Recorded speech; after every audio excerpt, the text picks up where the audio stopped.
ಮೊದಲಿಗೆ ಕ್ಷಮೆ ಕೇಳ್ತಾ ಇದ್ದೀನಿ. ಈ ಸಂದರ್ಭದಲ್ಲಿ ನಿಮಗೆ ತೊಂದರೆ ಕೊಟ್ಟು ನಾವು ಇಲ್ಲಿಗೆ ಬಂದಿದ್ದೀವಿ ನಿಮ್ಮನ್ನು ಮಾತಾಡಿಸ್ಬೇಕು ಅಂತೇಳಿ. ಆದರೂ ಕೂಡ ನೀವು ಸ್ವಲ್ಪ ಬಿಡುವು ಕೊಟ್ಟು ನಮಗೋಸ್ಕರ ಜಾಯ್ನ್ ಆಗ್ತಿರೋದಕ್ಕೆ ಮೊದಲಿಗೆ ಕ್ಷಮೆ ಕೇಳ್ತಾ, ಅಮ್ಮನ ಕಡೆಯ ಕ್ಷಣ ಹೇಗಿತ್ತು? ನನಗೂ ಅವರು ಸಿಗ್ತಾರೋ ಇಲ್ವೋ ಅಂತ ನಾನು ಈ ಕಡೆ ಹೊರಗಡೆ ಸ್ವಲ್ಪ ದೂರ ಇಲ್ಲೇ ಹೋಗ್ಬಿಟ್ಟು ಬೇಗ ಬರಬೇಕು ಅಂತ ಬಂದವನು ನಾನು. ಫೋನ್ ಬಂತು, ಇಲ್ಲೆಲ್ಲ ಸ್ವಲ್ಪ ಬೇಗ ಬನ್ನಿ ಅಣ್ಣ, ಯಾಕೋ ಒಂಥರ ಇದ್ದಾರೆ ಅಮ್ಮ. ಬೇಗನೆ ಬಂದೇ ಬಿಟ್ಟೆ. ಬಂದ ತಕ್ಷಣ ಇಲ್ಲೊಂದಷ್ಟು ಅಭಿಮಾನಿಗಳಿದ್ದರು, ಕೂಗ್ಕೊಂಡ್ಬಿಟ್ಟಿದ್ರು ಅವರು. ತಕ್ಷಣ ಅವ್ರ ಅಭಿಮಾನಿಗಳಲ್ಲಿ ಒಬ್ಬರು ಯಾರು ಡಾಕ್ಟ್ರ್ ಇರಬೇಕು ಅಂತ ಕಾಣುತ್ತೆ. ಬೇಗ ಹೋಗಿ ಎದೆ ಪ್ರೆಸ್ ಮಾಡಿಕೊಂಡು ಕಾಲದ್ದು ಮೂವ್ ಮಾಡ್ತಾಯಿದ್ರು. ಸ್ವಲ್ಪ ಸ್ಪಂದಿಸ್ತಾಯಿದ್ರು ಅಮ್ಮ, ಸ್ಪಂದಿಸ್ತಾಯಿದ್ರು. ಆಮೇಲೆ ಕಾನ್ಸಂಟ್ರೇಟರ್ ಆನ್ ಮಾಡಿ ಸ್ವಲ್ಪ ಮೂಗುಗಿಟ್ಟಾಗ ಒಂಚೂರು ಬಿ ಪಿನೂ ರೈಸ್ ಆದಾಗ ಆಯಿತು. ಹಾಗೆ ಹೆಂಗೆ ರೈಸ್ ಆಯಿತು ಹಾಗೆ ಕಡಿಮೆ ಆಗ್ತಾನೆ ಬಂತು. ನನಗೆ ತಡ್ಕೊಳಕ್ಕಾಗಲಿಲ್ಲ. ನಾನು ಕೂಗಾಡ್ಬಿಟ್ಟೆ ಒಂದು ಸರಿ, ಅಮ್ಮ ಅಂತ ಕೂಗ್ಬಿಟ್ಟೆ. ನಾನು ಕೂಗಿದ ತಕ್ಷಣ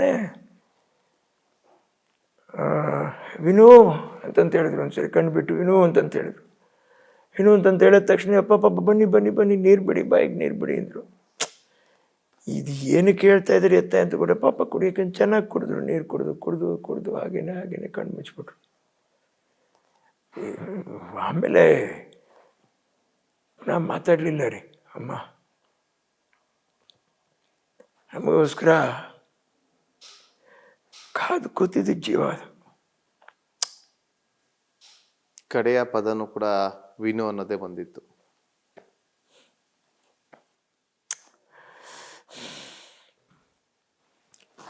ಕಣ್ಣಂಚಿನಲ್ಲಿ ನೀರು ಹೋಗ್ತಾನೆ ಇಲ್ಲ ನನಗೆ. ಏನೋ ಕೆಲಸ ಮಾಡಬೇಕು, ಮಾಡ್ತಾಯಿದ್ದೆ. ಸಮಾಧಿ ಪಕ್ಕದಲ್ಲಿ ಏನಾದರೂ ಮಾಡ್ತಾ ಇರಬೇಕು ಅನ್ಸುತ್ತೆ.